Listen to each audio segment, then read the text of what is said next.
নমস্কার, আমি doctor Shibshankar Pal, consultant ENT and head and neck surgical oncologist, Eves clinic nursing home multi specialty hospital, এবং আমি medical director of Eves clinic nursing home.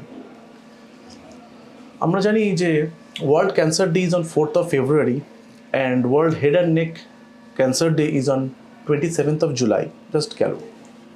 তো আমি কিছু বক্তব্য রাখতে চাই রিগার্ডিং দ্য ওরাল ক্যান্সার্স।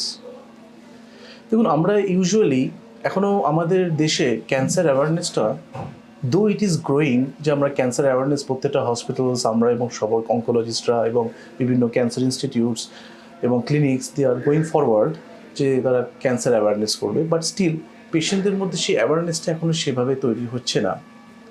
যেরকম ওরাল ক্যান্সারের মুখ্য কারণ, the main etiology is tobacco. সেটা গুটকা খৈনি ফর্মে হতে পারে বা স্মোক টোব্যাকো, যেরকম সিগারেট, বিড়ি, লাইক দ্যাট।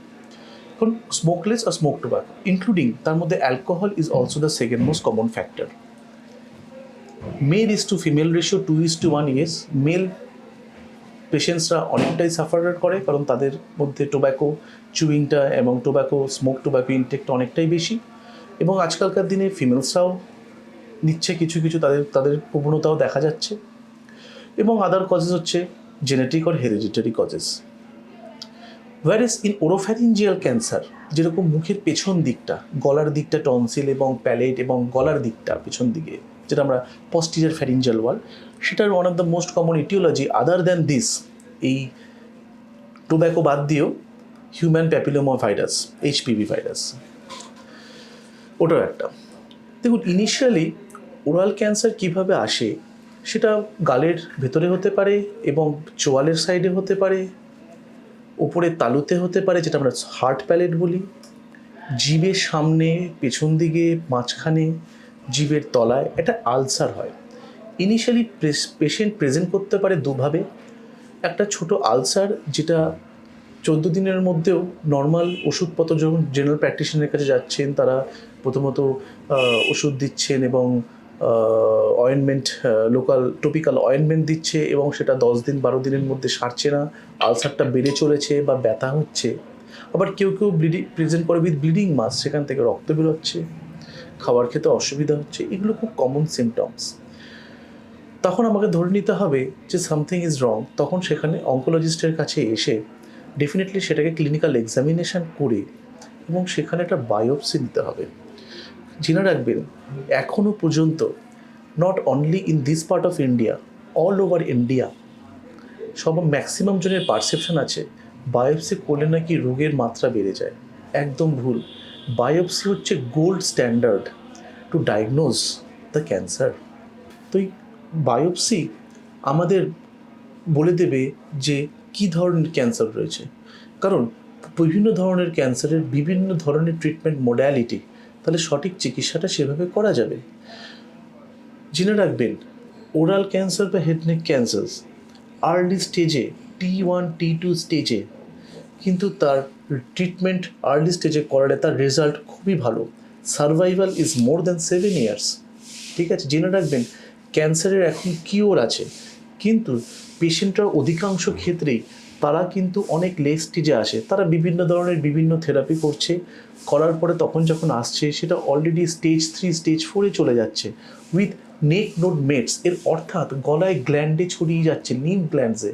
জেনে রাখবেন, যদি ফার্স্ট স্টেজ বা সেকেন্ড স্টেজে ওরাল ক্যান্সার থাকে এবং সেটা যদি নোডাল মেটাস্টাসিস না হয়, মানে গলায় যদি স্প্রেড না করে, তাহলে কিন্তু তার সার্ভাইভাল রেট অনেক অনেক better.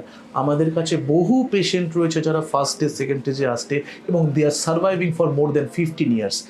The median survival age আমাদের দেশে হচ্ছে 70 years, এখন কমে সেটা 65 to 70 years। কেউ যদি 50 বছর বয়সে ক্যান্সার ডায়াগনোসিস হয় ওরাল ক্যান্সার এবং সেটা ফার্স্ট স্টেজ বা সেকেন্ড স্টেজে ট্রিটমেন্ট করা যায়, he can survive at least till 70-75 years। তার মানে সে তার নর্মাল এজটা অ্যাটেইন করে নিল, দ্য মিডিয়ান সার্ভাইভাল এজ। সেটা যদি না করাতো তাহলে কিন্তু পেশেন্ট 1-2 বছরের মধ্যেই পেশেন্ট খারাপ হয়। আবার যদি দেখা যায় যে এরকমভাবে দেরি করে লেট স্টেজে এসে, থার্ড স্টেজে এসে গ্ল্যান্ডে মেটাস্টাসিস নিয়ে এসে করলে ইয়েস অপারেশন করা যায়। অপারেশনের পরে তার ফাইনাল হিস্টোপ্যাথোলজি রিপোর্ট আমাকে আবার রাস্তা দেখাবে যে তারপরে তার আর ফার্দার ট্রিটমেন্ট কী লাগবে।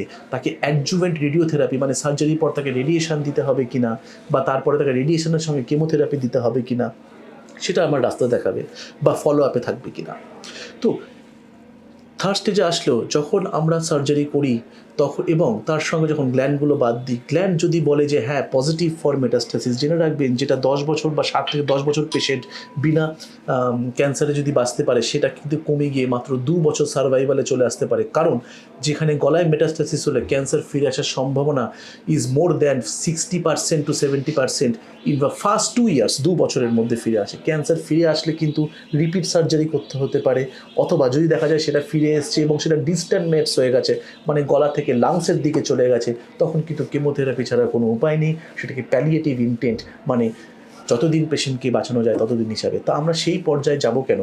আসুন আমরা এগিয়ে যাই এবং সেখানে আমরা ফার্স্ট স্টেজে আর সেকেন্ড স্টেজে যেন ক্যান্সারকে আমরা প্রতিরোধ করতে পারি। জেনে রাখবেন যত বড় টিউমার, তত বড় রিসেকশন, তত বড় রিকনস্ট্রাকশন, তত সময় সাপেক্ষ, তত পেশেন্টের কষ্ট, তত বেশি হসপিটালাইজেশন পিরিয়ড। যত ছোট সাইজের থাকবে তত মার্জিন আমাদের মিনিমাম 1 সেন্টিমিটার হলেও, ছোট ক্যান্সারের থেকে যদি, ছোট লেশনের থেকে যদি 1 সেন্টিমিটার মার্জিন নিয়ে কাটি, তার যা রিসেকশন সাইজ হবে, একটা বড় একটা 4 সেন্টিমিটার 5 সেন্টিমিটার গ্রোথের ক্ষেত্রে তার রিসেকশন সাইজ অনেক বড় হবে। আমরা অত দূর এগোবো কেন? আমরা ফার্স্ট স্টেজ সেকেন্ড স্টেজ যদি ক্যান্সার ট্রিটমেন্ট করতে পারি, সেটা ওরাল ক্যান্সার হোক, সেটা আমাদের থাইরয়েড ক্যান্সার হোক, সেটা আমাদের gland cancer, submandibular gland cancer হোক, তাহলে কিন্তু পেশেন্টের সার্ভাইভাল আমরা করতে পারি। And the most important talk is that বিড়ি, সিগারেট, তাম্বাকু, এনি ফর্মস, গুটকা, খৈনি, গুল যেগুলো সব করা হয় সেগুলো একদম বর্জন করুন। জেনে রাখবেন সেটা আপনার কোনো ভালো হবে না, সেটা ক্ষতি টেনে আনবে। জেনে রাখবেন ওরাল ক্যান্সার্স কিন্তু মানুষের ডেকে আনা রোগ, other than the genetic factor. এই জিনিসটা ভুলবেন না, কারণ আমরা যখন ভগবান আমাকে কী করলো, no, not like that, it is we are bringing the disease. তাই এগুলো থেকে দূরে থাকুন, মুখের হাইজিনটা মেনটেন করুন, দিনে 2 বার ব্রাশ করবেন, অথবা ক্লোরহেক্সিডিন বেসড মাউথওয়াশ দিনে 1 বার করবেন, তাতে অনেক বেটার থাকবেন, এবং যতটা সম্ভব অ্যালকোহল থেকে দূরে থাকবেন। নমস্কার।